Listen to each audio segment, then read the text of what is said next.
અમદાવાદના ચંડોળા તળાવમાં ડિમોલેશનની કામગીરી પાર્ટ 2માં હાથ ધરવામાં આવી હતી।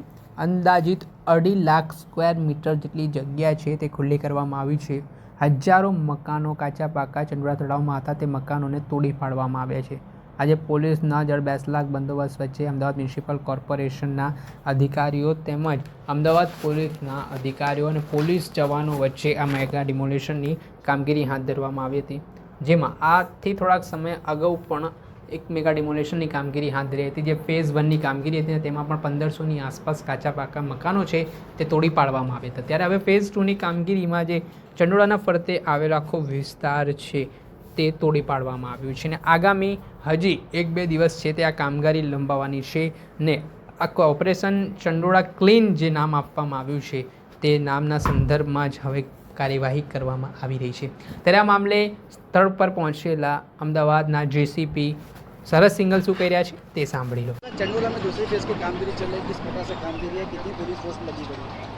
फेज़ 2 में टोटल 2.5 लाख स्क्वायर मीटर जो अहमदाबाद म्यूनिसिपल कॉरपोरेशन ने सर्वे किया था उसके ऊपर दबान है। 50 टीमें कॉरपोरेशन ने बनाई है और उनके साथ हमने पर्याप्त संख्या में पुलिस बल तैनात किया है।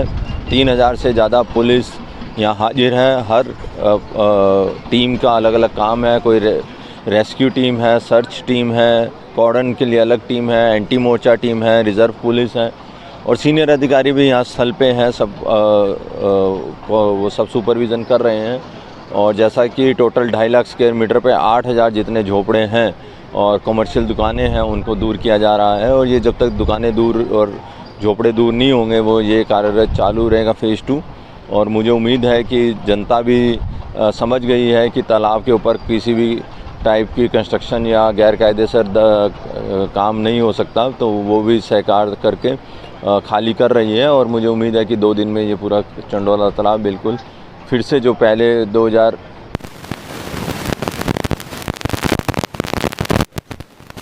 પડ્યા હતા સરસ સિંગલ તેમના મામલે મહત્વનું નિવેદન આપ્યું છે। આજે જે પોલીસની કાર્યવાહી થઈ રહી છે તે કાર્યવાહીને લઈને તેઓ વાત કરતા જોવા મળી રહ્યા છે। જે 2000થી વધારે પોલીસના જવાનો, 25થી વધારે એસઆરપીની ટુકડીઓ તેમજ કાયદાની વ્યવસ્થાની સ્થિતિ ન ખોરવાય તે માટે પણ પોલીસ દ્વારા ચાપતો બંદોબસ્ત કરવામાં આવ્યો છે। ત્યારે બીજી મહત્વની બાબત સામે આવી છે, જેમાં ચંડોળા તળાવમાં કહેવાઈ રહ્યું છે તંત્ર દ્વારા કે ગેરકાયદેસર રીતે લોકો વસવાટ કરી રહ્યા હતા અને તે વસવાટને કારણે આ મોટી મેગા ડિમોલેશન કામગીરી, ઐતિહાસિક ડિમોલેશનની કામગીરી છે તે કરવામાં આવી રહી છે।